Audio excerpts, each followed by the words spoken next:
Today we're here with Paula, Hi. and we are testing out the Tamron 70 to 180 millimeter lens, specifically for portraits, and why it's one of my current favorite portrait lenses. And not only just this lens, but the actual focal length that this lens reaches, from 70 to 180. So let's shoot. You ready? Wait. So let's shoot. You ready, Paula? I'm ready. Let's go.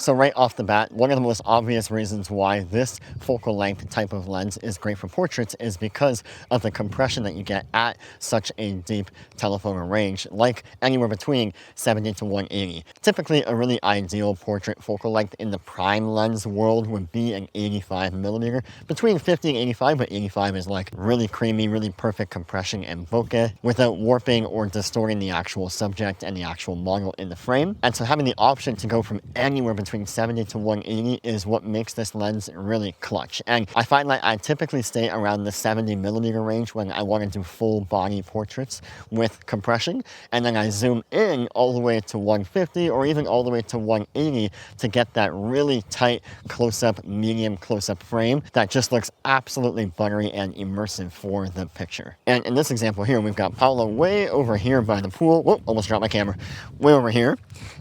And we have a lot of runway to work with. We have all this space. And the best part is that with my 70 to 180, I can be way back here. Mind you, the lens I have on the camera right now is a 16 to 35. We're at 16 millimeters right now.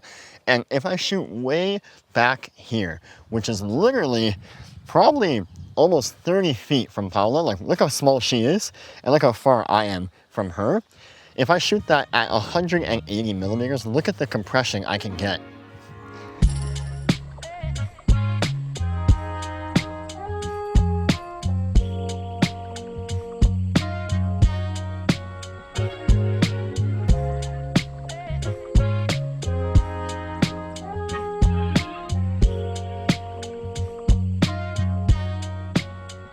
The other cool thing about having a lot of compression in your portraits is you're able to add elements in the foreground and have them blurry as well. So in this example, one really cool thing we're doing is we're having Paula walk down this path right here, but we're using this bush as a foreground object. Obviously, on a really wide angle, this makes no sense, but with a really tight telephoto lens around the 180 focal length, you get all of this greenery in the foreground, blurry, out of focus, and the focus is still on Paula, in this case in the middle of the frame, and these trees behind her in the background.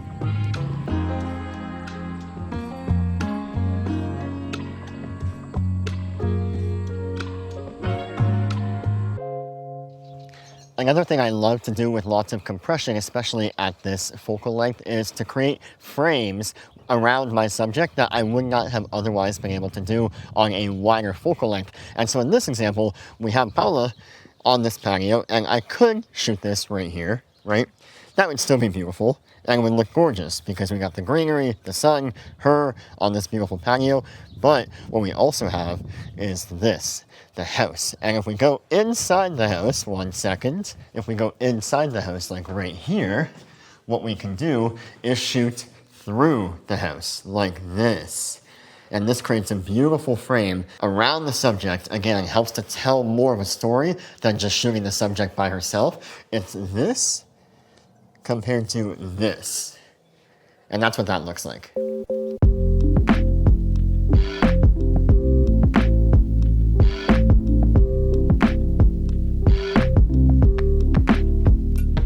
Now, sometimes one of the downsides with a really tight compressed lens is that you need more physical space to shoot and get the frame that you want. Like literally you need more distance between you and the model to get the desired frame because the lens is so tight. And that can pose a challenge sometimes, especially if you are shooting in smaller, more confined spaces, very much like we are right now in this kitchen. Let me show you. So we have Paula on the counter right here in this kitchen, and the kitchen is honestly a decent sized kitchen, but the problem is I'm at the very edge of this kitchen, and if I shoot Paula at even the widest focal length on the lens, which is 70 millimeters, it is not going to be wide enough to get the desired frame that I want, because I'll probably have to cut her off somewhere like here on the body.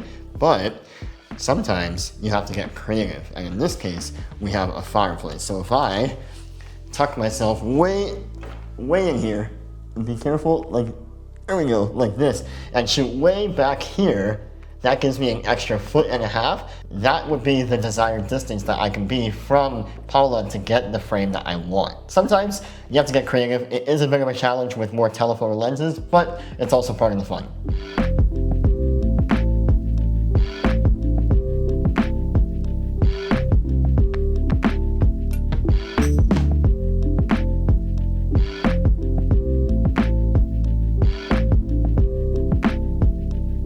Okay, I kind of already talked about this, but genuinely one of my favorite things to do with a more compressed focal length is to have fun with framing and to look for frames that don't otherwise exist with a normal or wider angle lens. When you have compression, the world literally looks different through that lens than it does through your eyes, which are, I don't know, around the 35 to 50 millimeter focal length.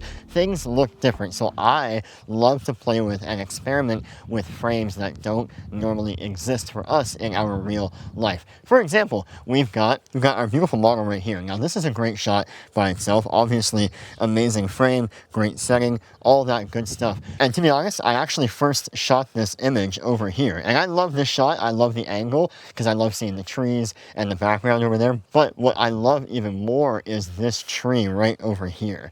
And what I did was I came all the way over here and I looked at what kind of creative frame might work. See how I'm moving around and trying to find a frame through this tree? And then eventually I found one that you can't tell on this lens because it's so wide, but on a telephoto lens, it looks like this.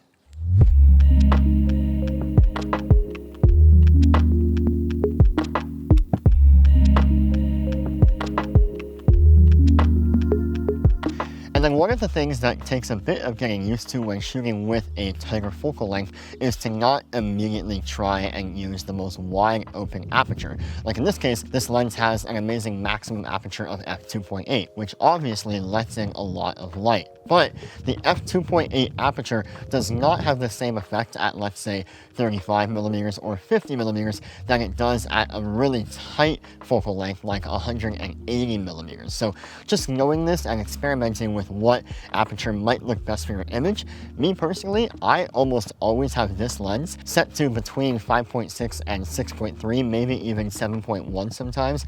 And this really helps to still get a very compressed and buttery background behind my subject, but to not have a lot of focus fall off from even the front of the subject to the back, because that's what you would get with a wide open aperture like f2.8.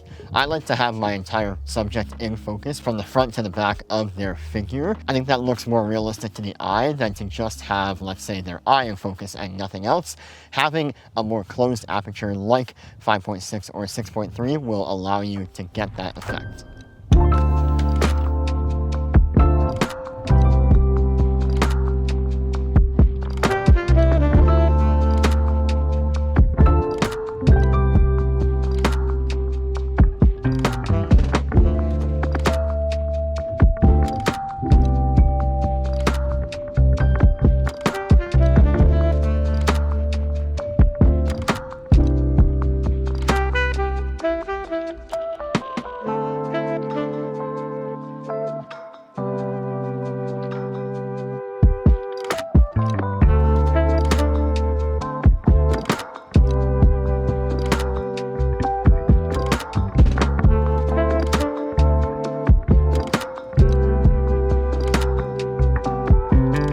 And that is why I love the Tamron 70 to 180 millimeter lens, specifically for portraits. Paula, thank you so much for shooting today. Thank you so much for shooting. If you guys like this video, make sure you give it a thumbs up and subscribe down below and leave a comment on what you want to see more of on this channel. But until next time, I will see you guys in the next one. Peace.